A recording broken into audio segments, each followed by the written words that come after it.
Our story begins on Scarif as Cassian Andor and Jyn Erso, the final survivors of Rogue One, are transmitting the plans to the Death Star to the Rebel fleet. All around them, the sounds of X-Wings and TIE fighters scream past them, as blaster fire can be heard from the ground below.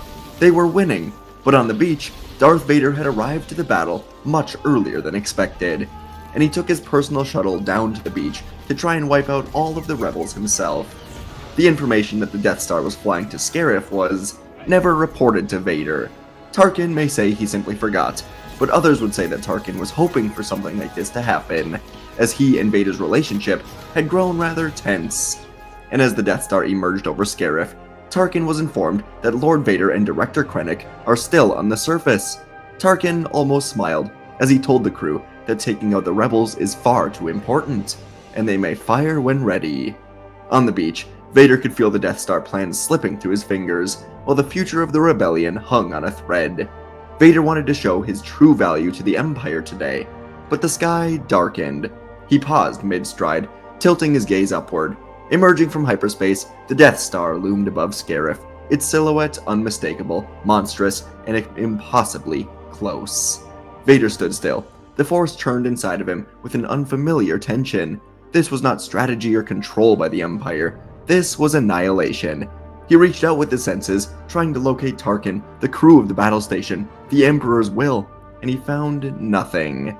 Vader's fists clenched at his sides as realization clawed its way into his chest. All the power he'd seized, the lives he'd taken, the soul he'd buried to serve the Emperor, it all led here, not to glory or to order, but to cold betrayal. He could only watch as the green laser fired onto the beach, and Vader felt something he hadn't allowed himself in years. Clarity. All he'd built, all he'd become, was for nothing.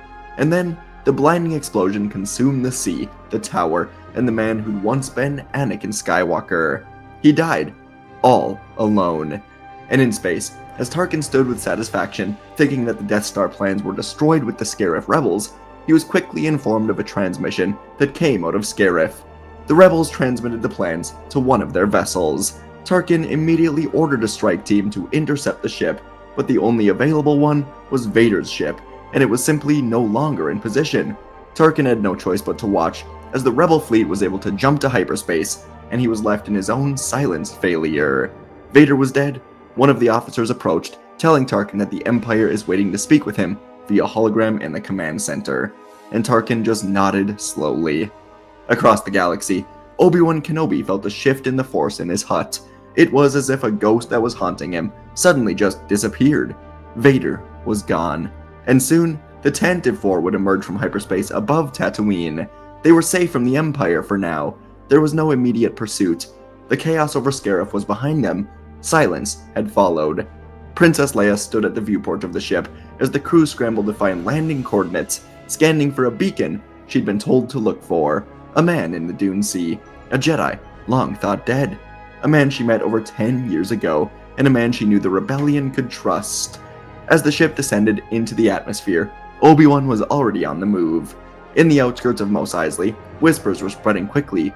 Off-worlders had arrived from the royal house of Alderaan, and they were asking for someone, a man known to wander the Junlan wastes, a legend of sorts.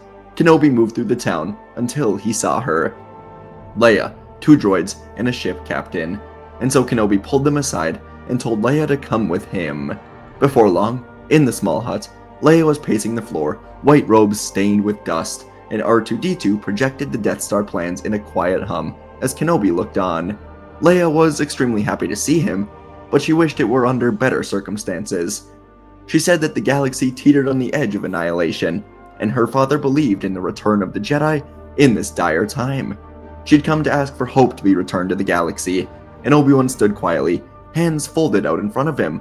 The past had come knocking, and for the first time in years, he did not turn it away.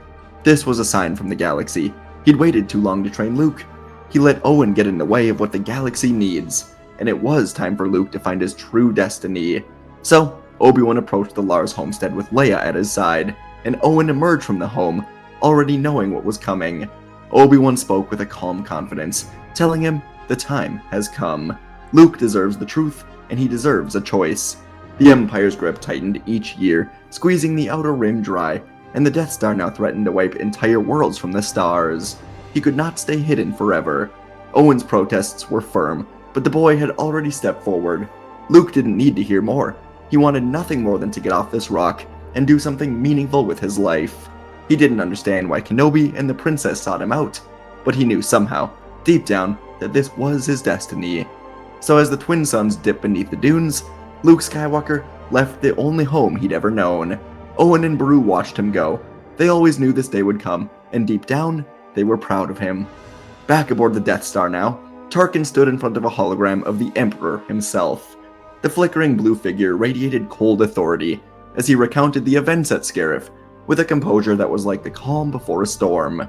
The obliteration of Director Krennic, an Imperial base, the destruction of countless classified Imperial projects, the confirmed escape of the Death Star plans, and of course, the death of Lord Vader. Palpatine spoke with disappointment wrapped in anger, wrapped in calculation. He reminded Tarkin that the Death Star was no longer a secret. The rebellion now has knowledge of it, and perhaps a path to its destruction. Tarkin stood motionless as he felt the creeping dread of judgment, because Palpatine was meditating on loss. The loss of a weapon, of a servant, and of control. The Sith Lord's words were growing more erratic, and Tarkin offered no excuse. There wasn't one. He accepted these words, aware that behind the calm veneer was a storm gathering within the Emperor, and when it broke, Tarkin could only wonder if he would survive. The Emperor soon ended the hologram, deciding it was time to make his moves, and soon, in the Senate, Emperor Palpatine's voice would echo across the chamber. He announced the immediate dissolution of the Galactic Senate, citing the rebel threat working through Senate channels, and the assassination of Lord Vader as proof that this Senate was obsolete, and perhaps traitorous. In its place, rule would fall to the regional governors directly, each empowered by the authority of himself. As murmurs of disbelief spread, Palpatine raised a hand, and silence fell again. His eyes scanned the crowd, and he was pleased that his time trying to work for these fools has ended. The announcement reverberated across the galaxy in minutes. HoloNet feeds on thousands of worlds carried the message. The Senate was no more. The Emperor now ruled unopposed. Coruscant was a monument to a dead era. Although the Empire reigned for many years, the Senate at least had a voice for many years, until now. And Palpatine wasted no time, departing the Imperial Palace in silence. He would take off to a new Super Star Destroyer, stationed permanently in tandem with the Death Star, and it would serve as his personal command base. From there, he could govern the galaxy with fear. The age of the political maneuvering had ended. What remained was power, even without Vader. And on Tatooine, as the rebel group would be informed that an Imperial Star Destroyer is coming out of hyperspace, the Empire was searching all possible hyperlanes for them. Leia told Antilles to get out of here. They'll find another way off-world. And indeed they would. Han Solo and Chewbacca in a cantina would agree to bring them to Alderaan for the small fee of 20,000 credits, and they would indeed all fly safely to Alderaan together. Obi-Wan stood across from Bail Organa as they spoke. Bail explained that the rebellion had become something real, something truly dangerous to the Empire, but with it came risk, and the Death Star has made that risk so much higher. He told Obi-Wan they need more than ships and soldiers. They need symbols, legends, Jedi. And Bail confessed something else. He'd brought Obi-Wan back because he feels like Leia could be a Jedi, and now that Vader is confirmed dead, Palpatine may be looking for a replacement. Bail, of course, knew who Vader truly was, and he knew how close he once was to Obi-Wan. But Obi-Wan had convinced himself years ago that Anakin had died, and he told Bail that he committed long ago to keep the twins safe, and so he will. Deep in the Alderaan forest, Luke and Leia were walking side by side. They hadn't said much since the flight from Tatooine, since Obi-Wan told them most of the truth, that they were twins, the children of Anakin Skywalker, and they had the Force within them, like a spark waiting to become a fire. Luke accepted it quickly, beginning his training on the Falcon the moment Obi-Wan placed a training droid in front of him. Leia, though, said she didn't want destiny. She wants to choose her path, and if she's going to fight, it would be because she believed the galaxy could be better than this. Luke smiled, still wide-eyed with wonder, his first time off Tatooine, telling her he was just glad he wouldn't be doing this all alone. Out in the galaxy, Emperor Palpatine gazed down at the battle station as they just emerged above a new planet. Around him, admirals and aides stood motionless as he made his decree. A planet had been selected. Mon Cala would burn. It has been supplying the rebellion with ships for its military, and today, the galaxy would truly learn what supporting these traitors would earn them. Palpatine's move wasn't about tactics. It was a message. He would broadcast it across the holonet. The Emperor does not negotiate with these terrorists. The destruction of Mon Cala would be painted as justice, a regrettable but necessary act to ensure galactic peace. Palpatine knew fear was the only language that crossed star systems faster than light. He had no intention of hunting rebels one by one. Instead, he would force them into the open. They would surrender the stolen plans, or sympathizing worlds would begin to fall one by one, just like Mon Cala. And as the super laser charged, and Mon Cala citizens looked up in horror, the Emperor stood with a calm smile as the planet erupted. The rebels would soon come to him. The destruction of Mon Cala sent a shockwave through the galaxy. A planet full of voices was silenced in a single instant. Their oceans boiled away, cities reduced to rubble, and across rebel hideouts and secret channels, a new ultimatum arrived from the Emperor. The Death Star had moved into orbit above Alderaan, and the rebels were to bring the stolen plans and surrender them to Imperial custody on Alderaan's surface. No conditions, no negotiations, and if they dare launch an attack, Alderaan will be destroyed. If they refuse, Alderaan will also be destroyed just in 3 hours' time. The rebellion would convene in desperation, united by the weight of this impossible choice. Alderaan was home to billions, but to obey would be to lose everything. By now, Obi-Wan, Luke, Leia, and Bail were back on Yavin 4, and Obi-Wan Kenobi would speak to the rebels on Yavin, saying he has an idea. The rebellion had the one thing Palpatine would care about more than the Death Star plans. They have the children of Anakin Skywalker, a new apprentice for the Emperor. So Obi-Wan said that he will lead the mission to Alderaan, and he will speak directly to the Emperor upon arrival, telling him that he is the daughter of Anakin Skywalker. Palpatine will come to the surface, and then the rebellion must launch their attack. The Empire will not risk destroying the Emperor.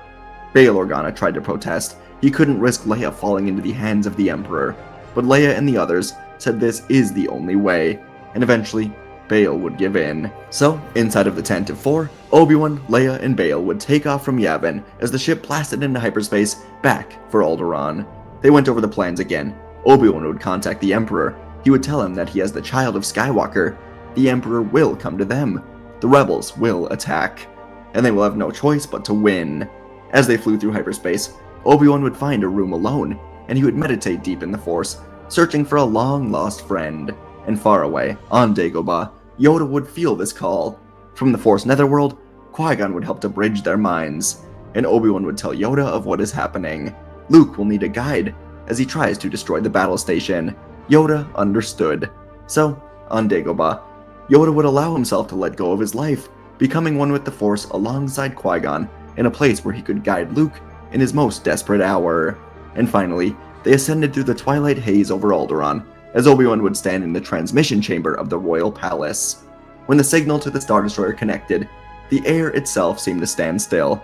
Palpatine's image emerged, and his yellow eyes glinted as they met Kenobi's, decades of war and betrayal woven into their stare. The two of them shared so much history, despite never really speaking to each other.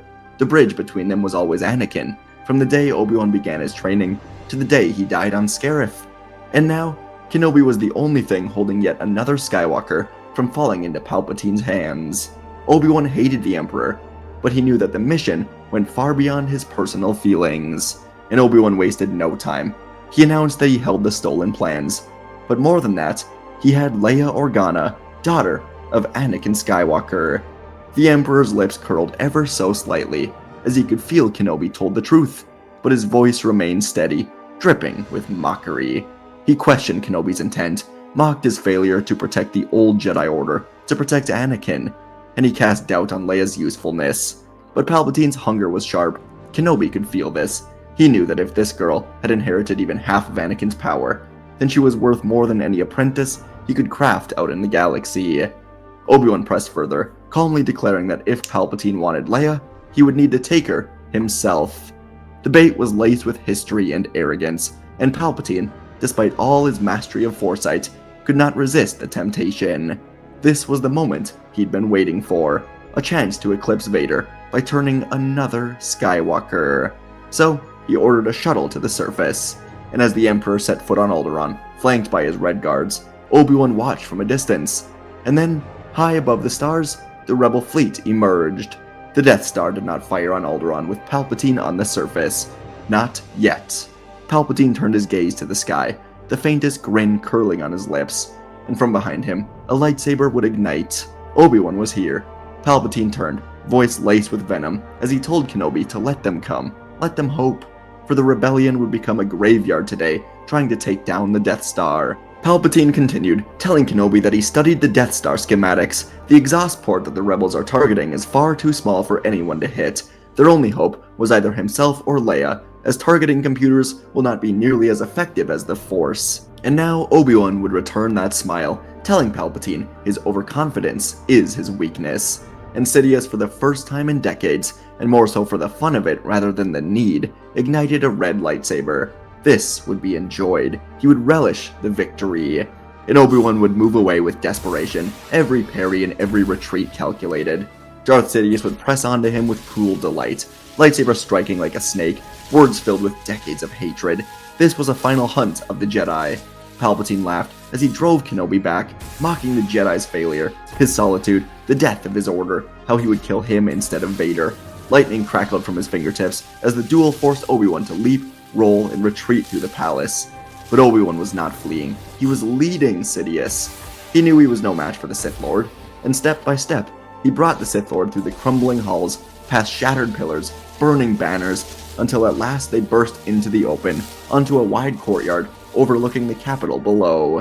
And Sidious caught Obi-Wan in a burst of lightning, electrocuting the Jedi Master with so much power. In the heart of the city, though, Leia and Bail raced through the evacuation halls as terrified citizens poured into the Alderaan forest and mountain. The sky above was horrific, Imperial Star Destroyers hovering all around, and beyond them, the dark sphere of the Death Star looming in orbit. Inside this battle station, tensions rose as Grand Moff Tarkin watched the rebel assault outside. His lips curled with disdain. The Sith angered him. Vader was gone. The Emperor had abandoned his throne to chase these myths on the surface, and now rebels threatened everything they'd built. Tarkin saw the future clearly now. The age of Palpatine had to end. It was his time to rule. So, coldly, he turned to his officers and ordered the super laser to fire when ready. Far above, the trench run was burning with chaos, rebel pilots falling one by one, screaming into silence. Luke Skywalker's X-Wing weaved through the narrow shaft, his targeting computer blinking as the exhaust port approached. Above him, the Millennium Falcon was picking off TIE fighters trying to stop Luke, and Luke didn't think he would be able to complete the mission. But soon he heard a voice, not Obi-Wan. It was something older, softer, and deeper, telling him to let go. The voice came from beyond the living galaxy. As Master Yoda reached out, Luke closed his eyes. He shut down his computer, his breathing slowed, the galaxy fell away. The Force wrapped around him, and Luke fired. On the surface below, lightning was screaming into Obi-Wan's body as he convulsed on the ground. Sidious stood above him, laughing with victorious triumph. He cackled as he unleashed more and more, yelling that Leia will be his. But then he paused, something pulling at the edge of his senses. He looked up just in time to see the Death Star bloom into fire. It was over. It was destroyed. How was this possible? His triumph turned to terror, and Obi-Wan, scorched and trembling, looked up at the Sith Lord with calm defiance as he said there is another Skywalker. And with a final surge of his will, Obi-Wan channeled the energy he'd stored in his burned hands, redirecting the final arc of Sith lightning into a nearby fuel tank that he'd led Sidious right to. The explosion ripped through the courtyard as fire engulfed the entire area. The last Jedi and the last Sith of a previous era were consumed in the fire, along with the nearby evacuated city buildings. It was over. And in the mountains just outside the city, Bail Organa hugged Leia as they saw the huge explosions both in the sky and in the city. The Death Star was gone. Palpatine was gone. And so was Kenobi, along with so many rebel fighters in space. Their sacrifices would not be forgotten. Without Palpatine and the Death Star, the Rebel Alliance became a banner under which entire systems would begin to rise. The loss of Mon Cala had left a scar, but it also lit a fire in the hearts of billions. Worlds long silent under Imperial rule now openly rebelled, fueling the Alliance with fleets, soldiers, and purpose. And over the next 2 years, Imperial Moffs scrambled to retain power, but their fractured fleets were no match for a unified rebellion. From the Outer Rim to the core worlds, battle after battle pushed the Empire into the shadows. As the final systems were freed, a new government rose, as Mon Mothma, Bail Organa, and Leia forged a new republic. And while the New Republic was stabilized, Luke Skywalker began a different journey. Through whispers of the Force, Obi-Wan and Yoda became his guides in solitude, showing him the path ahead, guiding him to Ahsoka Tano. Together, Luke and Ahsoka would begin to rebuild. Their Jedi Order was patient, and over the years, the Jedi would slowly return to the galaxy. Leia continued to lead the Republic, and Luke became the first of a new kind of Jedi Master. And as the years passed, peace held because of people who chose to believe in the hope of rebellion. And folks, that is our story for today. One I enjoyed a lot and wasn't sure where I was going to take it when I first came up with the concept.